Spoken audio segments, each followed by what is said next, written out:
Thank you. So, I travel a lot. I just came from Houston, Texas, cowboy land, and a few weeks ago I was in London with Sheikh Abdul Aziz attending a Dawah conference.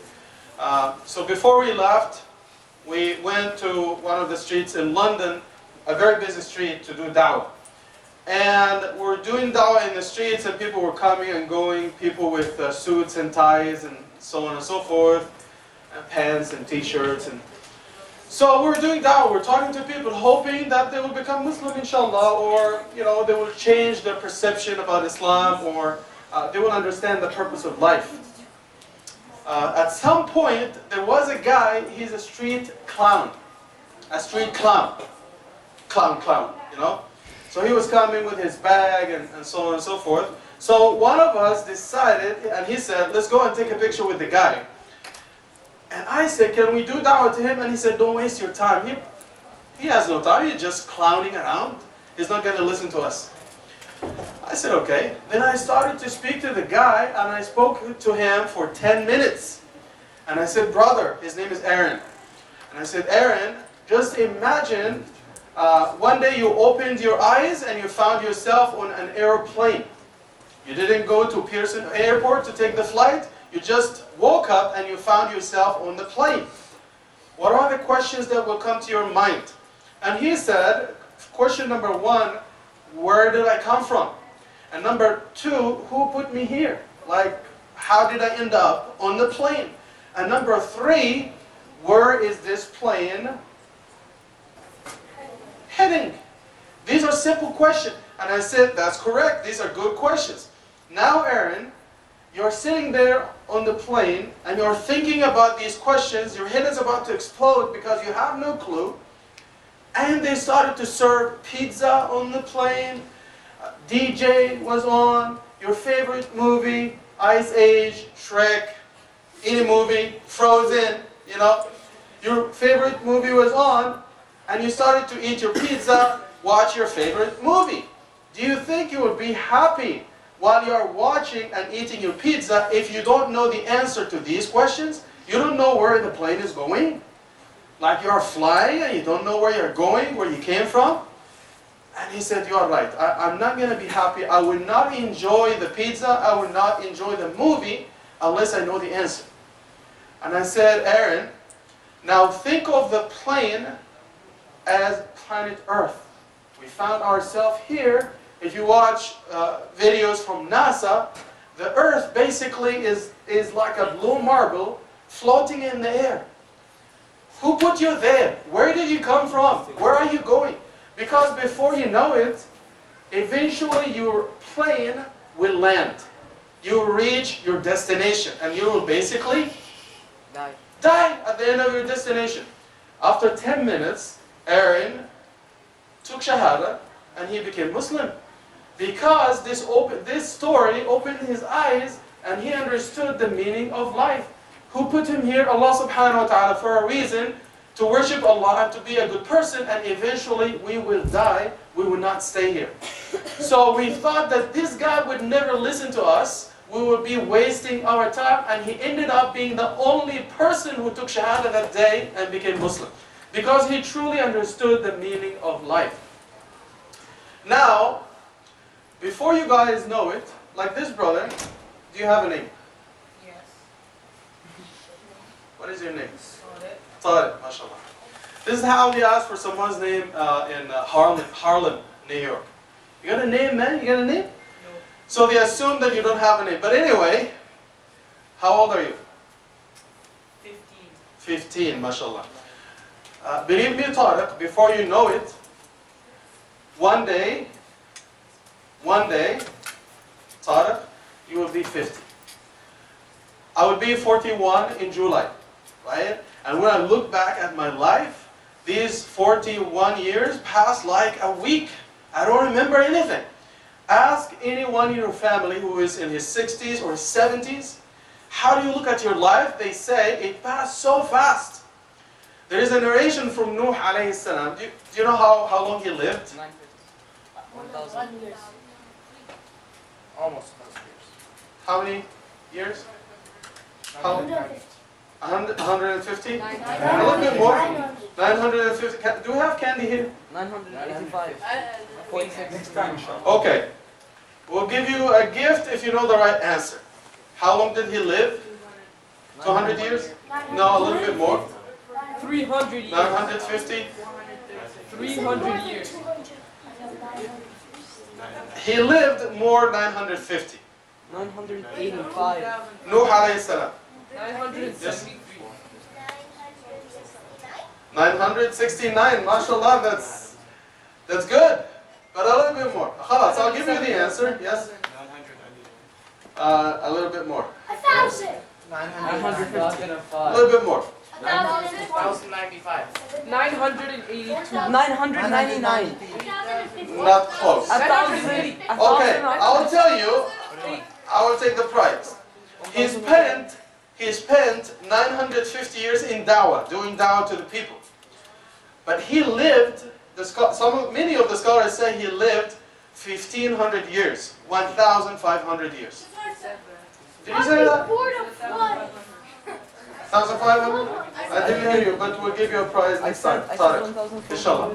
1,500 years. They said when he was about to die, someone asked him, how do you see your life? You lived 1,500 years? 1,500 years.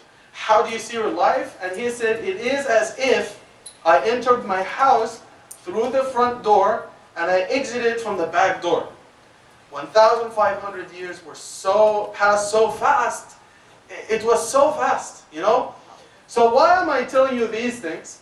Because a lot of people, when they hit their 50-year mark in their life, or 40 or 60, they go through what they call middle age crisis for different reasons. One of the reasons, they feel like, I'm about to die.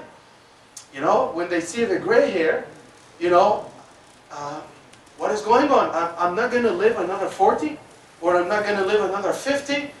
Next thing, I'm going to die. I didn't leave a legacy. I didn't do anything. I just wasted my life. So I don't want you to reach this point. And I'm going to talk to you today about the top regrets that people have at the end of their life. So I'm telling you these things up front. So when you reach this point in your life, when you are 40 years old, 50 years old, 70, 80 years old, you will have no regrets. And this is a good thing, that someone is opening your eyes, so you'll have no regrets in life, inshallah ta'ala. When we read in the Quran, we read stories about people who have regrets in the Quran and in the Sunnah of the Prophet ﷺ. For example, the Prophet ﷺ passed by two graves, and he said, do you know the people in these graves? They said, yes, this is the grave of Y and the grave of Z. And the Prophet ﷺ said, 2 rak'ah for these two people in the grave are better than this world and everything in it. Which means, if they come back to life, which will never happen, because there's no one coming back to this world, they will go to next life. The first thing they will do, they will pray. Because salah is so important, and after they die, they understand the value of salah. If they come back to life, the first thing they will do, they will pray. Another regret in the Quran, the person will say as soon as they die, رَبِّ ارْجِعُونِ لَعَلِّي أَعْمَلُ صَالِحًا فِي مَا تَرَكْتُ. Ya Allah, return me back to the world, and I'm going to do the right thing. I know I did terrible things, but if you send me back to dunya, I'm going to do the right thing. Some people will cry, يَا لَيْتَنِي لَمْ أَتَّخِذْ فُلَانًا خَلِيلًا. I wish I never took this guy as a friend. This person ruined my life. I was a good guy. Then I went to high school, I went to college, and this guy became my friend, and he ruined my life. There's a story, the reason why this ayah was revealed.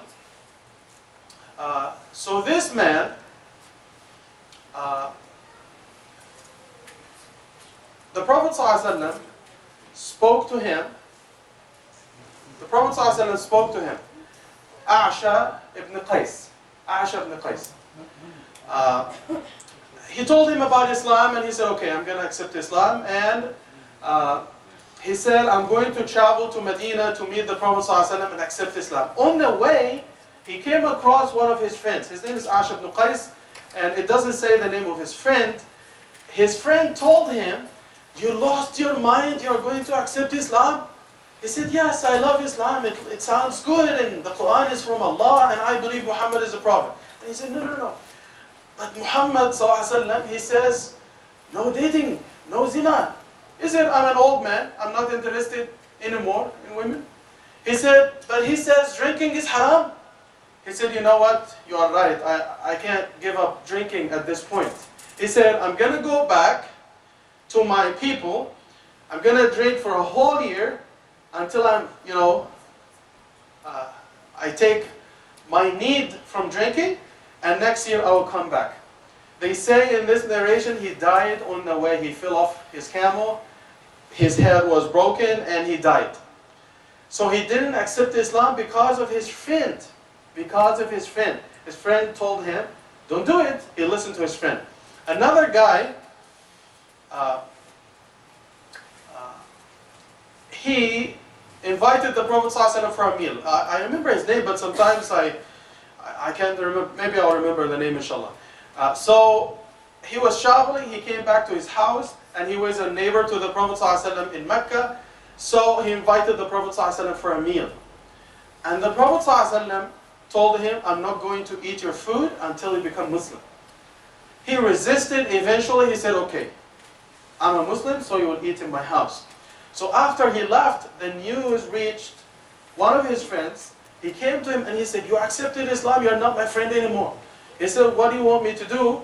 Muhammad ﷺ came to my house and I honored my guest and I accepted Islam. He said, No. Just go to him.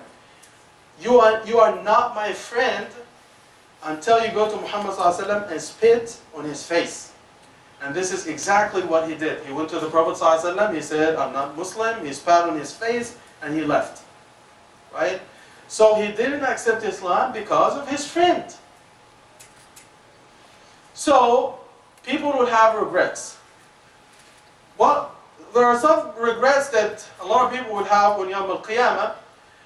And subhanAllah, this will open your eyes to the importance of Surah Kahf. We read Surah Kahf on the day of? Friday. Jazakallah, Jum'ah. So basically, the Prophet ﷺ said in an authentic hadith, your feet will not be moved on Yawm al-Qiyamah until Allah will question you about 4 things. He will question you about your youth years, when you were 18 years old, 19, 20 years old. This is the best time of your life. You're able to memorize. This is the healthiest you will ever be. This is the strongest you will ever be. When you reach 60 or 70, you will not be as strong. You will not be able to memorize as you can at the age of 18, 20, 25. This is the best. This is the prime of your life. This is the best time of your life. So you'll be asked about your youth. You'll be asked about your money. How did you gain your money? And how did you spend your money? And Allah will ask you about your knowledge. The Imam told you in the khutbah that, doing this stuff is haram. Smoking weed is haram. Drinking is haram. Dating girls is haram. Going to the movies on your own with girls and so on and so forth is haram. You know this, right? And you were told that you have to do this, you have to pray, you have to fast, do the right thing. So the knowledge, Allah will ask you about the knowledge you have. This is haram, you have to do it, you have to avoid it. This is halal, you have to do it. Or fard. And Allah will ask you about how you spent your life. So you just came to this world, you made money, and you died. That's it. Nothing else. You didn't leave a legacy. So the 4 things are your youth, your wealth, your knowledge, how you spent your life. And subhanAllah, the hadith of the Prophet ﷺ that talks about these 4 things corresponds to the 4 stories in Surah Kahf. The first one of them, the first story, is the youth in the cave. And the story number 2 is the man with the 2 gardens, the rich man, wealth. And story number 3, the man of knowledge who met Musa alayhi salam, al-Khidr. And story number 4, Dhul Qarnayn, how he spent his life in the service of Allah. So the 4 things that the Prophet ﷺ spoke about in the hadith correspond to the 4 stories in Surah Kahf. It's amazing. This is a weekly reminder of these 4 regrets the people will have on Yawm al-Qiyamah. How you spent your youth, how you spent your money, what did you do with your knowledge, and how you spent your life. So now, there is a nurse from Australia. I'm going to spend the rest of my talk focusing on this nurse and her story and her book. So a few years ago, this lady used to work at a hospital in Australia. She's a nurse, and she deals with palliative care. Palliative care, basically, it means she is working with the people who go to the hospital to spend the last days or the last weeks of their life. They're about to die. So she takes care of them, medication, helping them with the food, and so on and so forth. And while dealing with these people in the last part of their life, this critical part of their life, she used to talk to them. And she interviewed a lot of them, and eventually she wrote a book on her experiences with these people before they died. So these people generally have 5 regrets in life. They have 5 regrets in life. And this is something we can learn from. There is nothing wrong. So basically, we'll go through the 5 top regrets that people had before they died. Number 1, people said, I wish I lived my life as my God, my Lord, Allah subhanahu wa ta'ala expected of me, not to please people. Because there is a difference sometimes. I'm going to give you some examples. Number 2, people said, I wish I was able to say the truth, but I was afraid what people would say about me, so I didn't say the truth. I was flexible with the truth, aka I lied a lot. Number 3, I wish I spent more time with my family. I wish I had more time with my mother, with my father, my brothers and sisters, but I spent most of my time on Facebook. I spent time with my friends, doing stupid stuff, and I didn't invest I know stupid is a stupid thing to say, but this is what they said anyway, so don't shoot me. And number 4, they said, I wish I connected with good friends. There are some good friends out there. They were telling me to do the right thing, but I didn't listen to them. I was listening to the people who were telling me about bad things. They were doing bad things because we had fun. And finally, number 5, I wish I understood the true meaning of happiness. Because sometimes people don't understand the meaning of happiness. They do bad things thinking that these bad things will make them happy.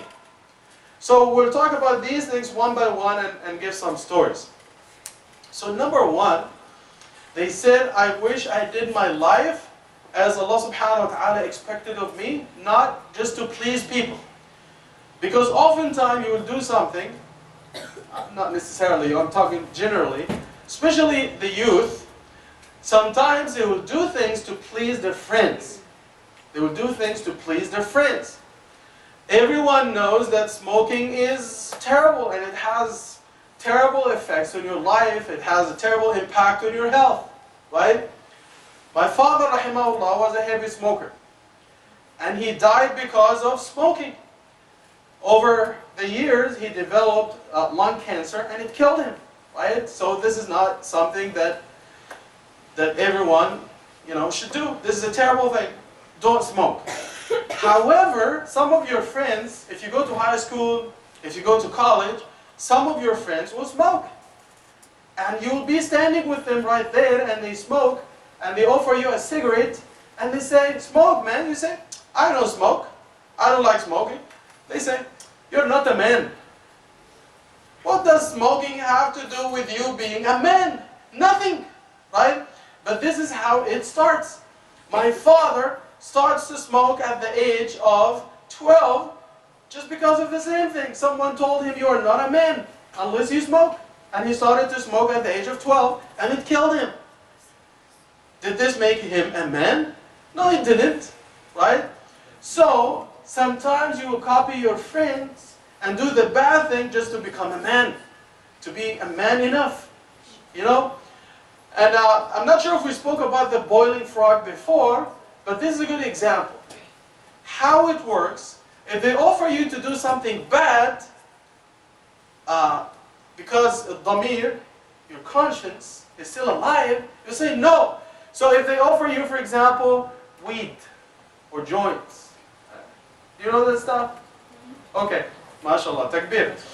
So, if they offer you joints or weed, you say, no man, this is bad, I'm not going to do it. This is bad. Then they say, okay, forget about the weed, what about a cigarette? A cigarette, there's nothing wrong. Okay, you'll take a puff, you cough, you can't sleep that night. Next time you'll do it, inhale. Okay, after 2-3 days, nothing happened, you smoked your first cigarette, nothing happened. Then after a month or two, you start to smoke like a pack a day. Then after a year, 2 packs a day, and so on and so forth. Now, you're not satisfied, you will move to the weed. So the transition becomes easy for you. So the example the scholars give, this is the real experiment that the scholars had. A scientist, 150 years ago, it's a true story, this is a true experiment. So what the scientist did, basically, he brought a frog, and he put the frog in a boiling pan. It has boiling water, so he put the frog. No. As soon as he put the frog inside, the frog actually touched the hot water with its feet. What did the frog do? Pull it away. Ooh! And the frog jumped out of the pan. Right? Just touched the water. Then, after a week, he brought the same frog, and he got some water from the tap, just room temperature water, he put it on the pan, and he put the frog in the pan, so the water is nice, room temperature water. Then he put the frog inside the pan, and he put it on the stove, he turned the heat on little by little. So the temperature was rising, but the frog was relaxing. Jacuzzi, the frog was sitting like this, when you go to the jacuzzi and they have the whirlpool inside. I love this experience. And the temperature was rising, 10 to 15 to 20, and the frog was relaxing. At some point, the frog was burned to death. So what happened? In the first experiment, because the water was so hot, and the frog felt the heat, it jumped out. This is just like when someone offers you weed, you say, no man, I'm not going to do it. Then what happens when they offer you a cigarette, and one thing will lead to another, eventually you will do weed. You start with a cigarette, you end with the weed. Just like the frog in the second case. You keep adjusting your damir, your conscience, just like the frog was adjusting its body to the rising temperature. If one of your friends tells you, let's go and rob RBC Bank, takbir, then we can go to Vancouver, we can go to Las Vegas. You say, no man, you're not my friend anymore. I'm not going to do it. Robbing a bank is a terrible thing. But if they tell you, okay, this guy, mashallah, has an amazing pen. His dad got this pen for him from New York. It's an amazing pen. You take it. What is the big deal? It's just a pen. You take the pen. Something small, it's not a big deal. He's not going to die if I take his pen. Then after a week, oh, mashallah, I saw the teacher. She put like $10 in her purse. Can you take the money, man, so we can go and buy food or buy something? Just $10, man. One thing will lead to another. Then eventually, after 2 years, 3 years, when he said, let's go to RBC. Oh, takbir, let's go. They call it the boiling frog experiment. So when you start with something small, one thing will lead to another. You will end up with doing something terrible. And this is why, this is amazing.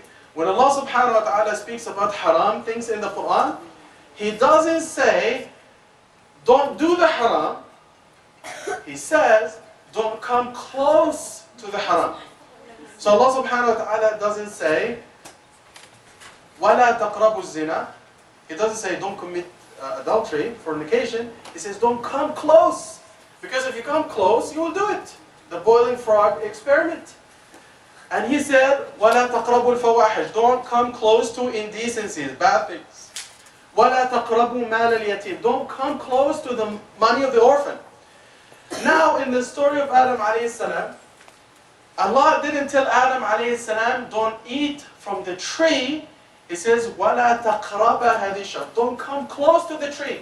The same style is being used in the Quran. Now I'm going to get this brother. Come here.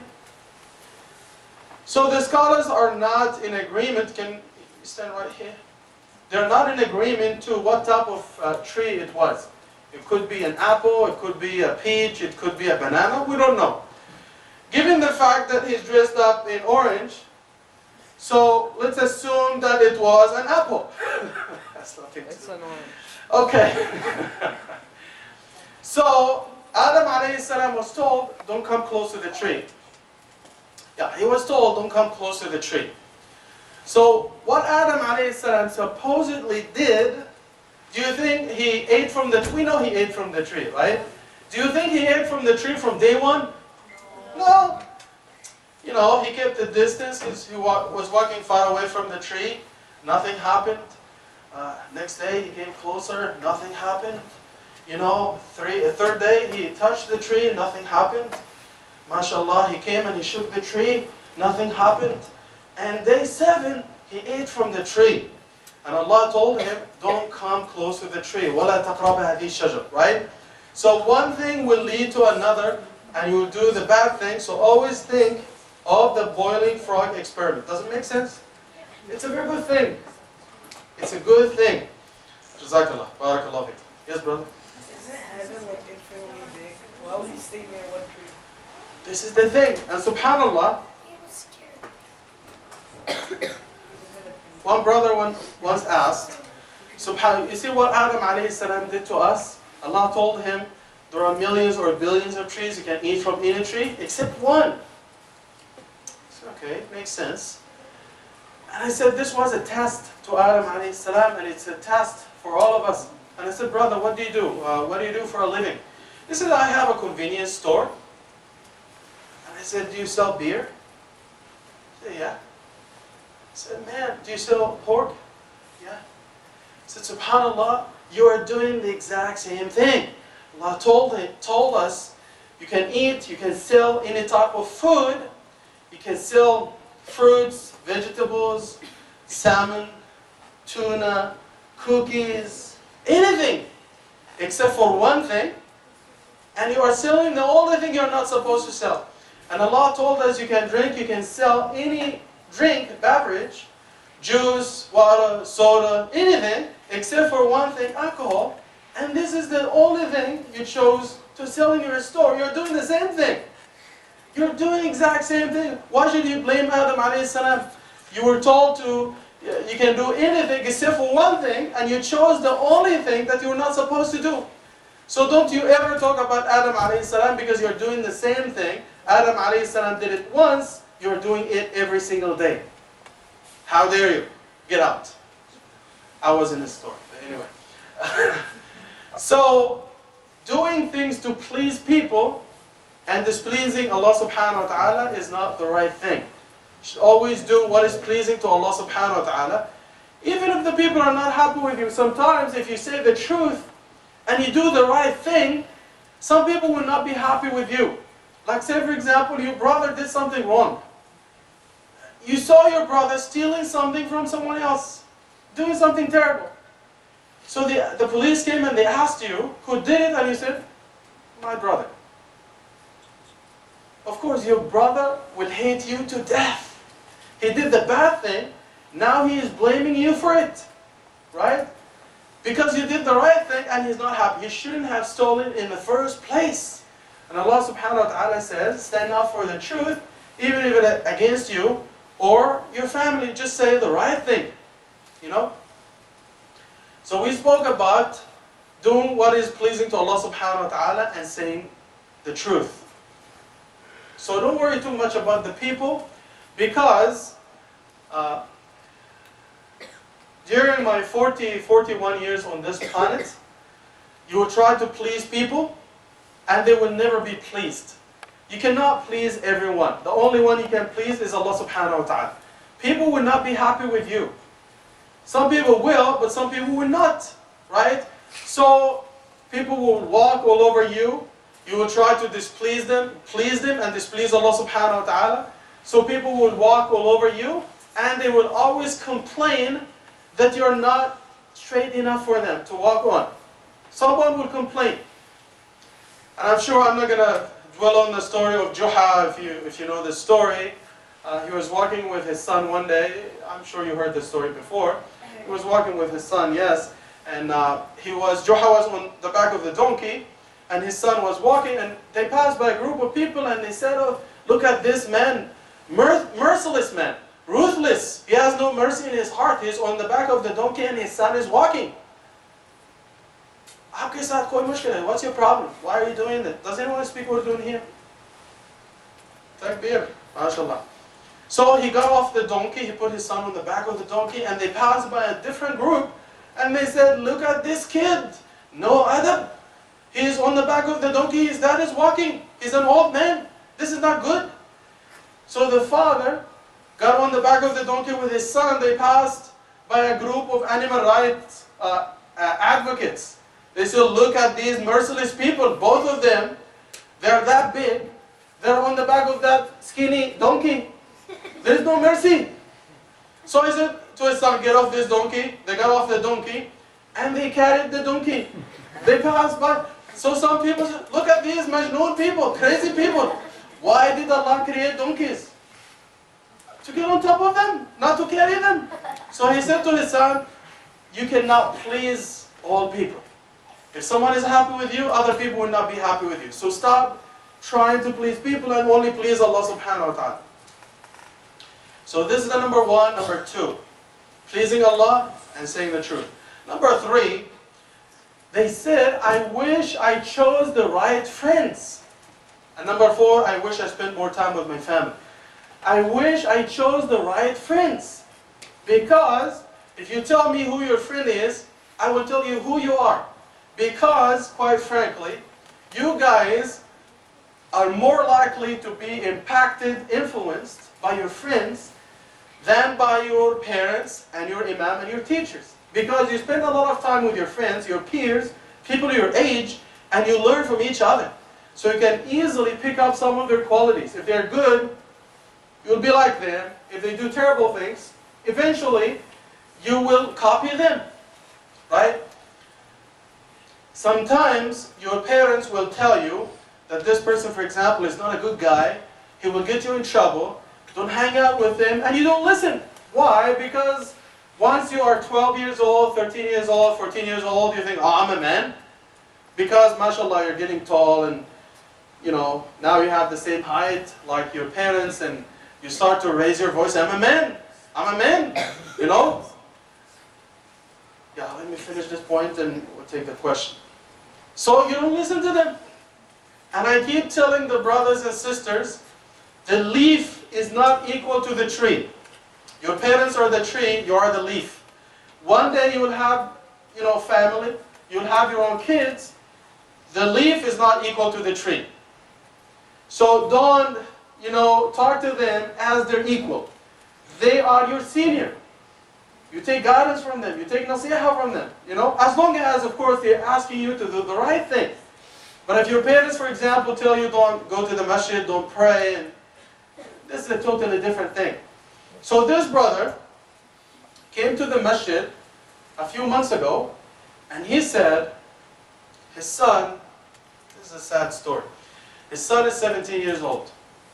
And at some point, I assume he was going to, an Islamic school when he was young. He was learning Quran, and he was a good guy. He went to the public school, high school, and he started to hang out with some of these guys. Some guys are good, some guys are bad, So he started to hang out with the bad guys, gang members, drugs, so on and so forth. And at some point, he started to come late. He would come at 3 in the morning, 4 in the morning, and the father was not happy. He said to his son, "This is not safe. You run in the streets at night and with these bad guys, this is not good." And his son wouldn't listen to him. So the father is telling me the story. So the father told me, "I've been sleeping on my van in the parking lot for the last 2 weeks." Why? Because his son came one day very late, and the father was telling him this is not right, and they got into a verbal discussion, and the father pushed his son or pulled him, something happened, so the kid called the police and they came and they threw the father out. He had to pay the bills, but he was sleeping in the van. It's not good. So I said to the father, "Are you allowed to go to the house?" He said, "No." And he said, "My son now is not coming to the house. At least when I was there, he was coming 3, 4 in the morning, but now he's not coming at all. What can I do?" And I said, "Well, I don't have a lot of options, but I can talk to a social worker. He can talk to your son and try to bring them back, And we tried and we tried. His son wouldn't listen. And after another week, the brother came to my office and he said, his son has been shot. And his son is dying in the hospital at the age of 17. Because his son wouldn't listen to his father. Because his son thought that he is, a man enough to talk to his father as his equal, and he wouldn't listen to his father. And this is the problem. Wallahi, no one cares about you more than your parents. But sometimes, because they keep telling me, don't stay outside, late at night, take the medication when you are sick, take a jacket when it's snowing outside, go make salah. Oh, I'm miserable because of you. I'm miserable. What do you mean? When you are sick, they're asking you to take medications. They're asking you to eat healthy. Take a jacket when you're leaving the house if it's snowing 20 minus. I say, no, I'm miserable.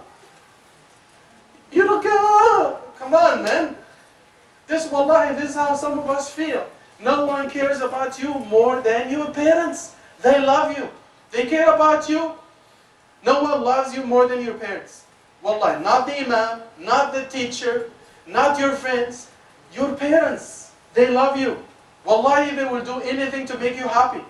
And I know some parents, they would need something for themselves, but they wouldn't buy it, and they give you the money so they can buy you something because you like it, and they wouldn't tell you, right?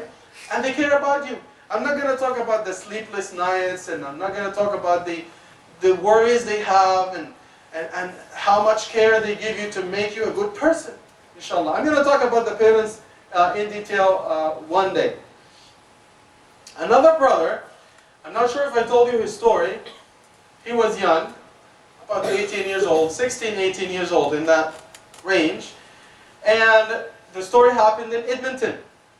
So, a friend of his told me that his mother, that guy is 16, 18 years old, his mother was always asking him to make salah with the family, and he said, tomorrow, tomorrow, tomorrow.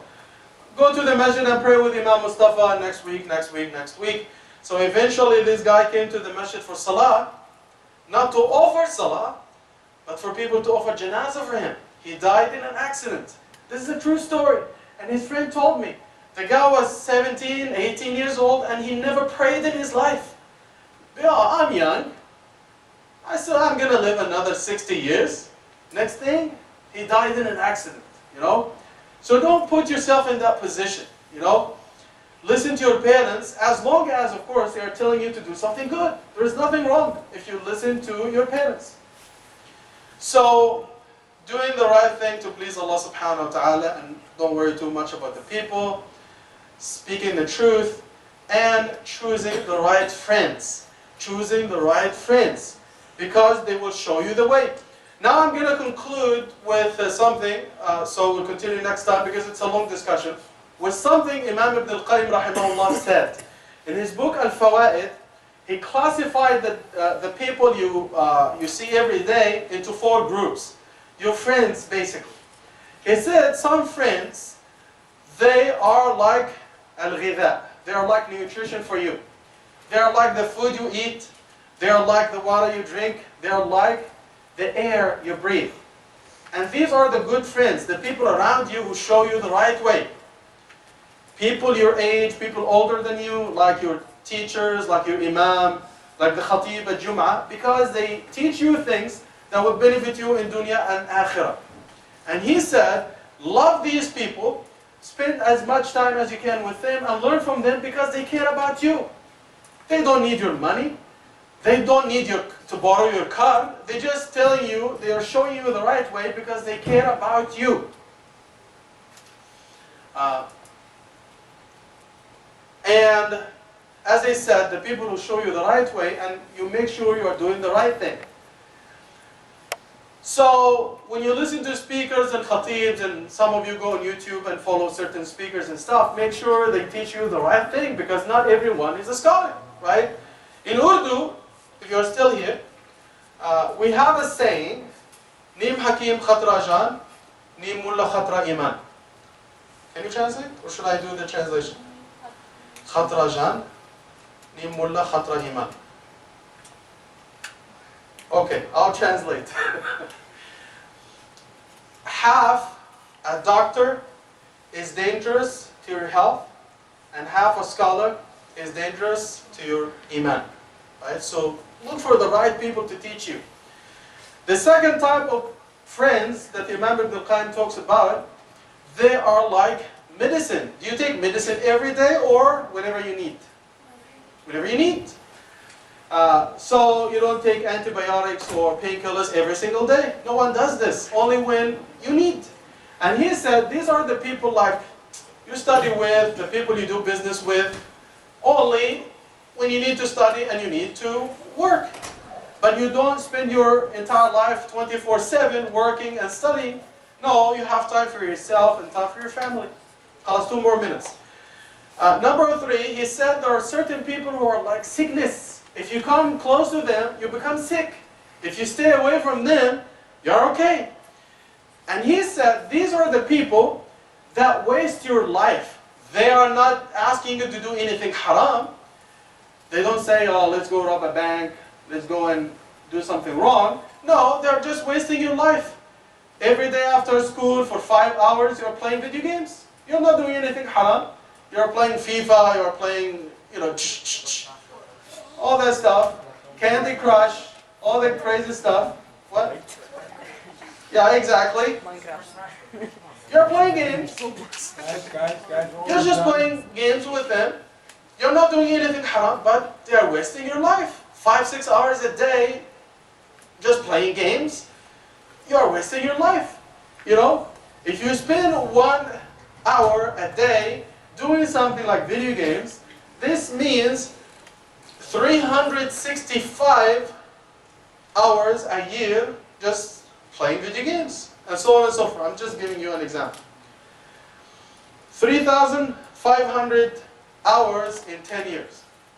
Anyway, so he said, these people are wasting your life, and they're like sickness. If you stick to them, you become sick, and if you stay away from them, you will live a healthy life. And finally, number 4, he said there are some people who are like poison. If you stick to them, you're doomed. And he said these are the people who ask you to do haram stuff. If you're going to the masjid, mashallah, with dasha like this, and you're going to pray, what's wrong with you? You're still young.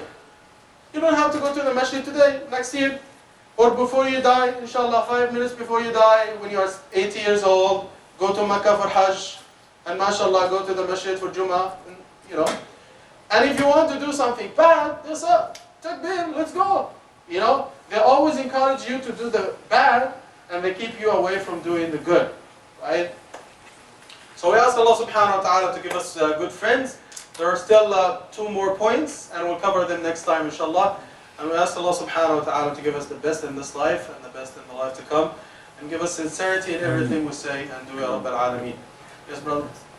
So I want to go back to the point where you said that you should always listen to your parents. Just like friends, not all parents are good. Some parents are